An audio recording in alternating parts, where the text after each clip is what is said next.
You're watching The Legal Breakdown. Glenn, all eyes right now are on this court case that's working its way through the court system where Trump's efforts to fire a whole broad swath of probationary employees was stopped in its tracks in a trial court. That move has just went to the appeals court, and Trump just got hit with some bad news there. Can you explain what just happened? Yeah, Brian, the Ninth Circuit Federal Court of Appeals in California just told the Trump administration, no, we are not going to stop or pause a lower trial court ruling that your termination of thousands and thousands of probationary employees was illegal. You lied to them and told them it was performance-based when it was clearly not. It was based in Donald Trump's nefarious attempts to gut the federal government. And that lower court judge ordered the Trump administration to rehire these wrongfully terminated employees. And so, of course, Donald Trump's DOJ lawyers ran up to the appeals court and said, wait, please put a stop, a stay, a temporary pause on that trial judge's ruling that we have to rehire these wrongfully terminated employees. And today, by a 2-1 vote, the Ninth Circuit Federal Court of Appeals said, no, we are not going to stop or administratively stay or pause that lower court ruling requiring you to start rehiring these wrongfully terminated temporary employees. Glenn, how significant is it that these three judges in the appeals court opted not to grant the preliminary injunction that the Trump administration was seeking? You know, Brian, it's pretty significant in part because I see a pattern emerging in what the Trump administration is trying to do. They try to act unlawfully, sometimes unconstitutionally, and then the courts call them on it, tell them no, tell them you can't do it, tell them you have to stop it. In some instances, you have to reverse it. And then they run to the appeals court and they say, well, wait. You have to maintain the status quo. That's a term of art in the law. What maintain the status quo means is you have to leave in place whatever last happened in the case. So what they're trying to do is engage in this pretty transparently wrongful, lawful, and sometimes unconstitutional conduct. Implement it quickly before anybody can put a stop to it and then say, up. You have to freeze in place. You have to stay and go with whatever we last did that was wrongful. And you know what? This Court of Appeals sort of just called them on that, what I would call a dirty scheme. Here is just a couple of sentences from the opinion from the Ninth Circuit case. It says, the court has received the emergency motion to stay, in other words, stop and not require Trump's administration to begin rehiring these wrongfully terminated employees. The request for an immediate administrative stay is denied. Given that the district court, that's Judge Alsup, the trial court judge, found that the employees were wrongfully terminated and ordered an immediate return to the status quo, in other words, rehire them, an administrative stay of the district court's order would not preserve the status quo. It would do just the opposite. It would disrupt the status quo and turn it on its head. That is sort of an oblique way of the court saying, you, Trump administration, don't get to rush through something that's unlawful and then argue that, you have to freeze that unlawful status quo. The appeals court said, no, actually, the status quo is people being employed by the federal government and then you all trying to wrongfully terminate them. So we see what the Trump administration is trying to do, and this appeals court opinion, 2-1 opinion, sort of calls them out on it. So, Glenn, the trial court had obviously ordered that Trump rehire these probationary employees. As it made its way up to the appeals court, Trump wanted to stay that ruling, meaning prevent that ruling from taking effect while the case continued to play itself out in the appeals court. Obviously, we find out now, based on this 2-1 ruling, that the judges in the appeals court weren't willing to stay or block this decision to allow these probationary employees to come back to work. So that's a win, but the broader case here is still being litigated. So can you speak about that? When is the broader context of this entire case going to be litigated? Yeah, Brian, it's a great question because this is procedurally dense and we don't want to oversell the importance of any one court ruling. This is the kind of ruling that applies for the moment. It's important because it tells the Trump administration, no, you cannot keep in place this wrongful termination. You have to start rehiring these people. However, this is kind of a ruling for the moment or for the day because the bigger issue is still before the Ninth Circuit Court of Appeals regarding whether that lower court order should sort of remain in effect, whether it was right, whether it was lawful.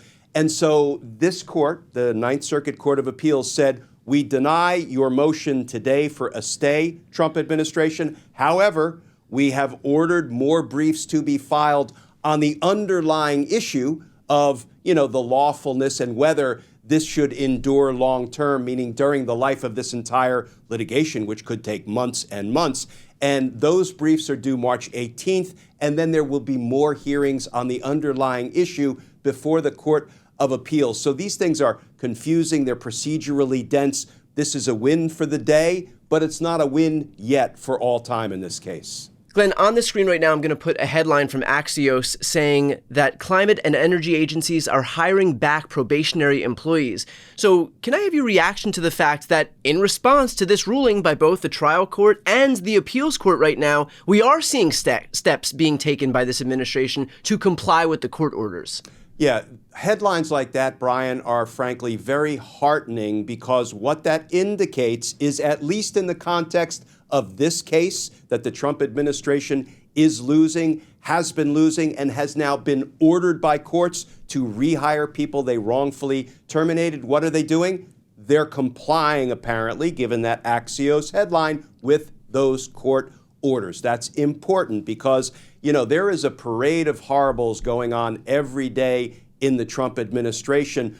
But one of the things we have been keeping our eye on is, will the Trump administration plunge us into a true constitutional crisis and just start defying, violating, refusing to obey all court orders? If so, then our democracy is in deep, deep trouble. Glenn, obviously, we're going to wait for this ruling from the appeals court. The fact that they refused to grant this stay that was requested by Trump is a step in the right direction. It's a good sign. I think we can maybe take something from the tea leaves on that. But really, ultimately, the final arbiter of this is going to be the Supreme Court. So how do you expect that the Supreme Court, do you have any indication of how the Supreme Court might rule based on their previous actions?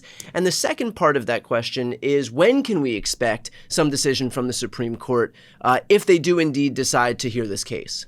Yeah, so I think, let me take the last question first. When?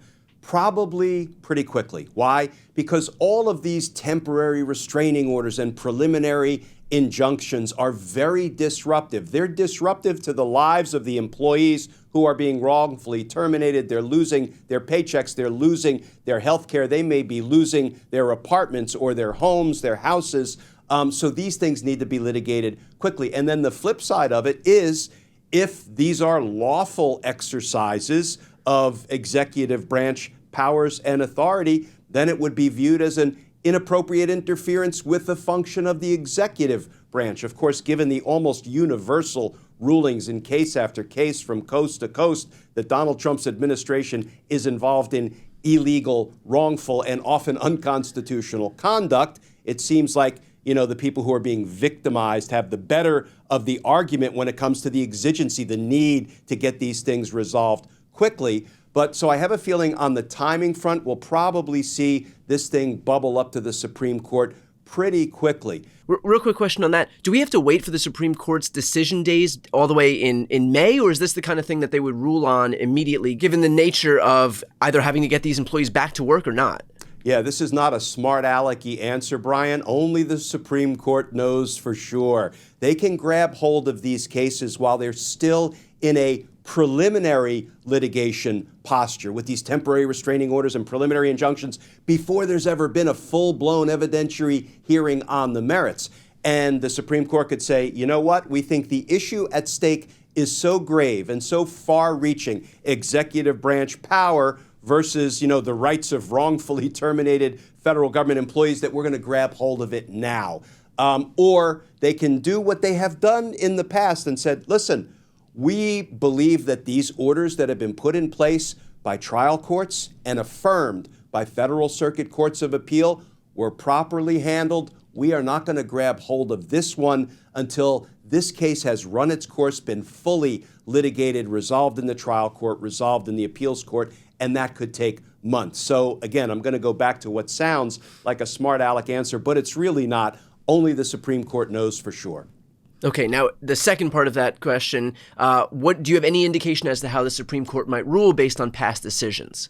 So the most recent decision is the one I'm holding fast to, Brian, as I suspect our viewers are, because the Supreme Court rejected the Trump administration's position. That had to do with whether the Trump administration had to pay on contracts that were entered into by the administration with USAID, USAID, for services that have already been performed or goods that had already been delivered. And these government contractors were standing there with their invoices saying, I did my part, I complied with my contractual obligation, how about you pay me, federal government? Donald Trump didn't want to, and the Supreme Court said, guess what? The lower court said you have to, and we're not going to disturb it, certainly not at this early phase of the litigation. Let's hold on to that one, Brian. Let's hope that justice is trending as an indication that that was the most recent Supreme Court ruling, and it went against the Trump administration, because we have to acknowledge that so many Supreme Court opinions prior to that one, they found a way to, throw a bone to Donald Trump and give him whatever it was he was asking for, regardless of the pesky language of the Constitution. Well, I will grab on to whatever optimism we can find these days. So with that said, we will, of course, stay on top of this court case as it continues to make its way through the court system. Right now, we have a decision from the trial court, a decision from the appeals court, but this will still be litigated further in the appeals court. And then, of course, we have to wait for it to bubble its way up to the Supreme Court. So for those who are watching right now, if you want to follow along, please make sure to subscribe. The links to both of our channels are right here on the screen. I'm Brian Tyler Cohen. And I'm Glenn Kirshner. You're watching The Legal Breakdown.